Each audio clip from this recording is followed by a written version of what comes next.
जब समझ आता है तब याद रह जाता है, और जब याद रह जाता है तब एग्जाम में मार्क्स भी आते हैं। यह है एनिमेटेड पाठशाला, जहां हिंदी के चैप्टर्स सिर्फ पढ़े नहीं जाते, उन्हें जिया जाता है। चलिए शुरू करते हैं आज का animated lesson. Good morning everyone, my name is Pankaj Mishra. Today I am going to tell the story about Sujan Bhagat. इसके जो लेखक हैं उनका नाम श्री प्रेमचंद जी है। सुजान मेहतो नाम का एक व्यक्ति होता है, जिसके एक पत्नी जिनका नाम बुलाकी और दो बेटे जिनका नाम भोला और शंकर होता है।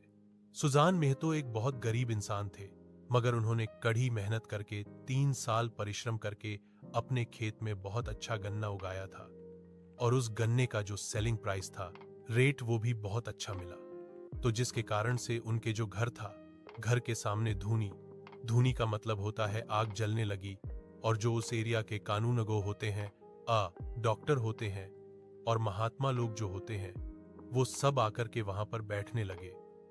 जिन लोगों से सुजान की बात करने की हिम्मत नहीं पड़ती थी, वो मेहतो मेहतो कहते अब थकते नहीं थे। सुजान एक किसान था, उसको दूध घी से कोई मतलब नहीं था, मगर जो भी उसके दरवाजे आता था उसका स्वागत वो बहुत अच्छे तरीके से करता था। वो बस केवल रोटी और सब्जी खाने से मतलब रखता था। सुजान ने गांव में एक पक्का कुआं बनाया, तो उसको चारों पदार्थ, धर्म, अर्थ, काम, मोक्ष, सबकी प्राप्ति उसको अपने अंतर्मन से हो गई। उसकी शादी हुई, ब्रह्मभोज हुआ, और सब जगह उसकी वाह वाह होने लगी। एक दिन सुजान के घर में गया करने वाले यात्री आकर के रुके थे, तो सुजान का भी मन हुआ कि वह गया जाकर के आए। तो उसने यह प्रस्ताव अपनी बीवी के सामने रखा, और उसने तुरंत मना कर दिया कि अभी पैसे नहीं हैं। तो सुजान बोलते हैं कि धर्म के काम में मेस निकालना, यानी कमी निकालना, अच्छी बात नहीं है। और फिर दोनों हस्बैंड एंड वाइफ गए, और जाने के बाद अपना गया यात्रा खत्म करके आए। 11 गांव में सुपारी बांटी गई। पहले के जमाने में जब प्रिंटिंग प्रेस वगैरह नहीं होती थी, तो लोग बीटल नट जाकर के दूसरे के घर में ऐस निमंत्रण देने के लिए जाया करते थे।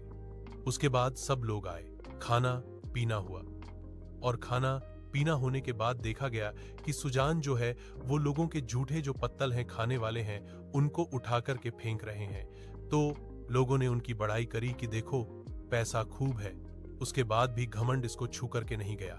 तो एक कोई व्यक्ति था, उसने वहां सुजान के अगेंस्ट में बोल दिया कि इन्होंने इनको कहीं जो जमीन के अंदर गढ़ी संपत्ति मिल गई होगी।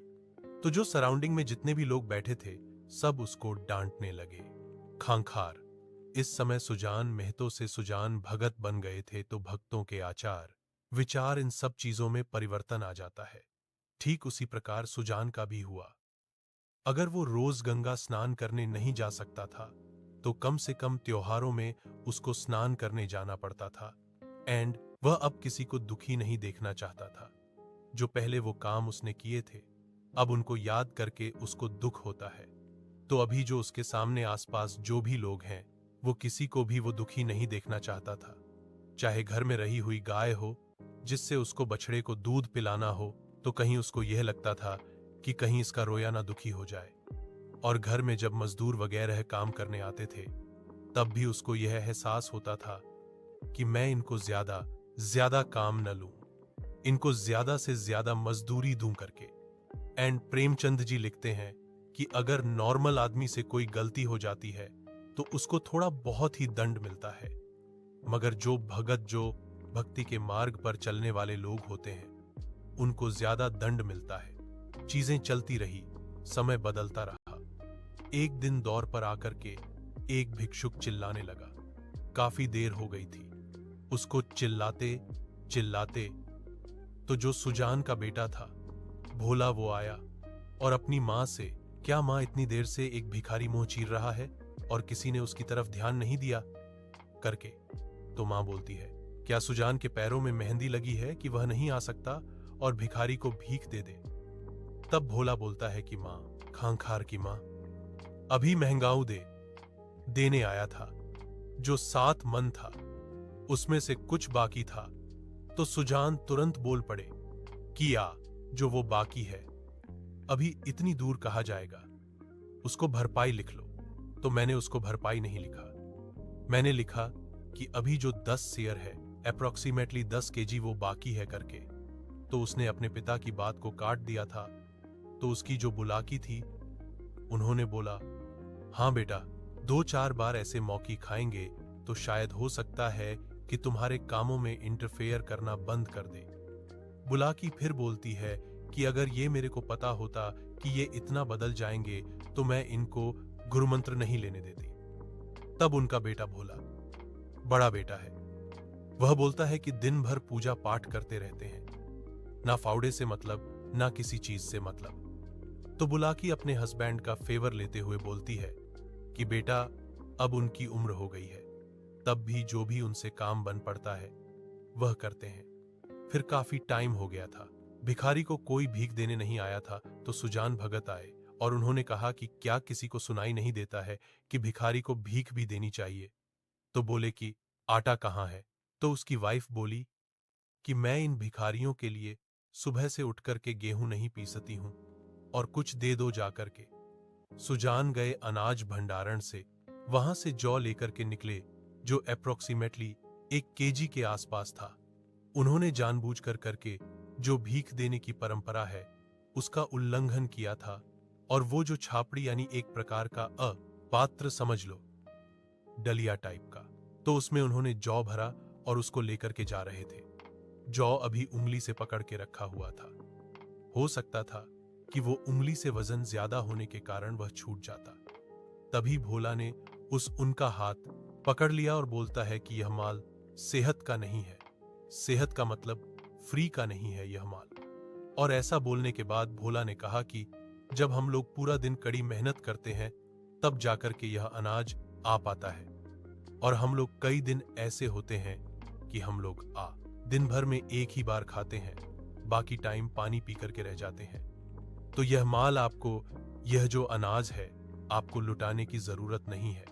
सुजान को बहुत बुरा लगा और उन्होंने बाहर आकर के भिखारी से कहा कि अभी किसी के हाथ फ्री नहीं है, बाबा आप जाओ। तो भिखारी वहां से निकल गए और सुजान बाहर आकर के एक पेड़ के नीचे बैठ गए और सोचने लगे कि खांखार कितनी मेहनत से कठिन परिश्रम करके मैंने यह गृहस्थी बना करके दी है, और आज उसी गृहस्थी में उनको यह अधिकार नहीं है कि वह थोड़े से कुछ दान एक्स्ट्रा दे सके। अगर कानूनी रूप में देखें तो कुछ ना कुछ अधिकार तो सुजान भगत का भी बनता है करके। फिर अब उसको एहसास हुआ कि वह घर का स्वामी नहीं, द्वार का कुत्ता जैसा उसका जीवन हो गया है। बच्चे उसका मान सम्मान करते थे, मगर आज उसके हाथ से अधिकार जा रहे थे। तभी सुजान को सबसे ज्यादा क्रोध बुलाकी पर आया, क्योंकि बुलाकी पुराने जमाने में कोई ऐसी औरत नहीं थी जिसने अपने हस्बैंड की लातें न खाई हो। मगर सुजान भगत ने कभी भी अपनी पत्नी के साथ कुछ किसी प्रकार का गलत व्यवहार नहीं किया। जब कभी भी उसको फूल की छड़ी से भी नहीं मारा, हमेशा सम्मान दिया, पैसे रुपए दिए, घर का पूरा अधिकार दिया। और एक बात तो उसको याद आती है कि जब इसकी एक बार बुलाकी की तबीयत खराब हो गई थी तो इसने उसको गोद में उठा करके डॉक्टर के पास ले गया, और आज वह सब चीजें भूल गई। और आज जब इसके बच्चे बड़े हो गए हैं तो ये केवल बच्चों के बारे में ही ध्यान दे रही है। कम से कम उसको एक बार तो बोलना चाहिए कि तुम्हारे पिताजी हैं, जो उनका मन है उनको करने दो। मगर उसने कभी नहीं इस बात के लिए टोका। यह अंतर्मन में विचार उनके उठ रहे थे। तभी भोला आया और भोला ने पिताजी को बुलाया कि चलिए पिताजी खाना खा लीजिए। खाना लग गया। भोला ने कहा भूख नहीं है। उसके बाद बुलाकी आई बोली आप चलिए घर अंदर चल के बैठिए, खाना लग गया, खाना खाएं। तो उन्होंने बोला कि नहीं, मेरे को भूख नहीं है।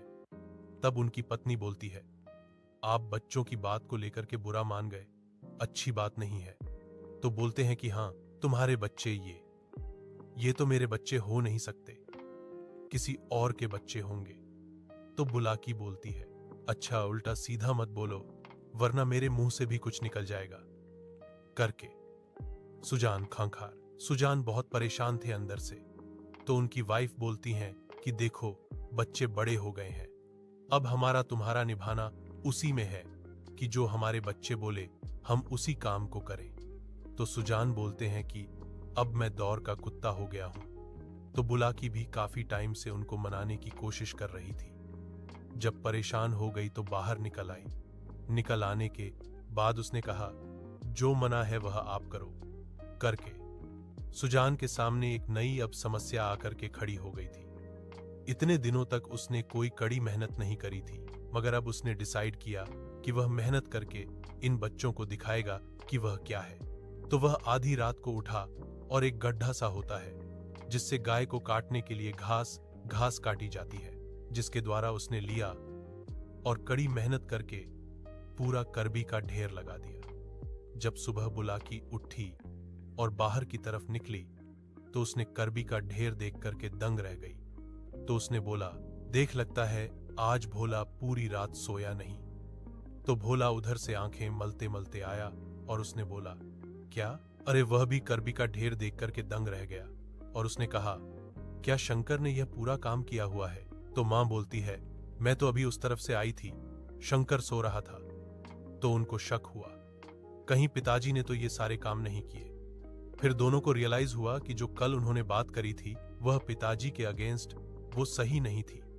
इधर ये दोनों देख ही रहे थे कि सुजान भगत ने खांखार बैलों को लिया और खेत की तरफ चल पड़े। और आधा इधर से भोला भी बोला, मां पिताजी जा रहे हैं, मैं भी उनके पीछे जाता हूं। जब तक भोला खेत पर पहुंचा तब तक सुजान ने आधा खेत जोत दिया था। फिर उसके बाद काम करते रहे दोपहर हो गई। सारे किसान अपने खेत से घर की तरफ चले गए, मगर सुजान वहीं थे। तब भोला ने कहा कि पिताजी घर चलें, तो उन्होंने बोला, नहीं, मेरे को इस खेत में जो कुछ लकड़ियां पड़ी हुई हैं उनको उठा करके फेंकना है। तो बोलता है, मैं फेंक दूं? तो पिताजी बोले, नहीं, मैं फेंक करके आता हूं और देखो खेत की हालत कैसे बना दी है। एक बाउल की तरह, कटोरे की तरह बना दी है। पूरा पानी एक जगह इकट्ठा हो जाता है, जिसके कारण से यहां पर अच्छी खेती नहीं हो पाती है। भोला चला गया। उसके आधे घंटे बाद सुजान आया। सुजान नहाए धोए, खाना खाए। उनके अंदर थकावट थोड़ी सी भी नहीं थी। उन्होंने बैलों को सहलाना शुरू किया। तो जब हम जानवरों को प्यार करते हैं तो उनकी जो टेल है, वो पूंछ जो है हिलने लगती है। तो उसी प्रकार से उनकी भी पूंछ हिलने लगी थी और वह अपने मालिक से बोल रहे थे कि चलो, आपको जितना भी काम लेना है हम आपके साथ हैं, साथ मिलकर के काम करेंगे। थोड़ी देर बाद सुजान फिर खेत की तरफ जाने लगे तो भोला थक गया था, उसकी हिम्मत नहीं हुई जाने की। तो प्रेमचंद जी लिखते हैं कि जवान आदमी को अपने एंटरटेनमेंट के लिए दसियों काम होते हैं, मगर जो सुजान भगत थे एक मिड एज का के व्यक्ति थे। उनको बस केवल अपना काम ही दिखाई दे रहा था और वो अपने काम पर लगे हुए थे। सुजान बहुत मेहनती थे, बहुत मेहनत करी और 8 महीने के कठिन परिश्रम के बाद जब चैत का महीना आया तब उनके खेत में बहुत ज्यादा फसल लहर आने लगी। तो जिस खेत में से 5 मन निकलना मुश्किल हुआ करता था, उसमें से आज 10 मन अनाज निकला। सारे भाट बिच्छुक सब आकर के खड़े हुए थे। भाट को बोलते हैं वेल विशर, बिच्छुक इज कैल्ड बेगर। तो ये वो जो भिखारी 8 महीने पहले घर से नाराज होकर के गया था, जिसको भीख नहीं मिली थी, वो भी खड़ा हुआ था। तो सुजान भगत ने उसको बुलाया और बुलाने के बाद उससे कहा कि बाबा जितना हो सके तो उसे उठा लो। तो वह शर्मा रहा था। उठाता उठाता 10 केजी उसने अप्रोक्सीमेटली 10 केजी डाला। तो बाबा ने बोला, तो सुजान भगत ने बोला, बाबा इतना तो एक बच्चा भी उठा लेगा। मगर उसके मन में डर था कि पिछली बार भोला ने भीख देने से मना कर दी थी, तो उसके मन में डर था कहीं सब लोगों के सामने उसका अपमान न कर दे। तब भी उसने डरते डरते 5 केजी भरा। तो सुजान भगत बोलते हैं, इतना तो कोई बच्चा भी उठा लेगा। और उठाने के बाद उन्होंने अपने आप से अनाज भरना शुरू कर दिया और अप्रोक्सीमेटली 40 केजी के आसपास अनाज भर दिया और उससे बोला कि जाओ, इसको अब उठा करके घर लेकर के जाओ। जब उसने उठाने की भिखारी ने उठाने की कोशिश करी तो वह उठा नहीं पाया था। तो सुजान भगत ने पूछा कि बाबा यह बताओ तुम्हारा गांव कौन सा है? तो उसने गांव का नाम अमोला बताया। तो बाबा ने बोला, ठीक है, और उन्होंने पूरी गठरी जो थी उसको सिर में उठाई और बोला, तुम आगे आगे चलो, मैं तुम्हारे पीछे चलता हूं और तुम्हारे गांव तक छोड़ करके आता हूं। तो जिस बेटे के कारण उनका अपमान हुआ था, आज उसी बेटे के सामने उन्होंने सुजान भगत ने खांखार सारी अब जो भिखारी था उसको मन चाहा अनाज उसको दान में दिया और अपनी लगन मेहनत से यह करके दिखा दिया कि लगन जो होती है बहुत बड़ी चीज होती है। यह किसी भी सिचुएशन में किसी भी व्यक्ति को परिवर्तित कर सकती है। धन्यवाद। लाइक करो, सब्सक्राइब करो और बेल आइकन दबाओ, क्योंकि यहाँ रटना नहीं समझना सिखाया जाता है। यह एनिमेटेड पाठशाला है, सीखना आसान बनाया।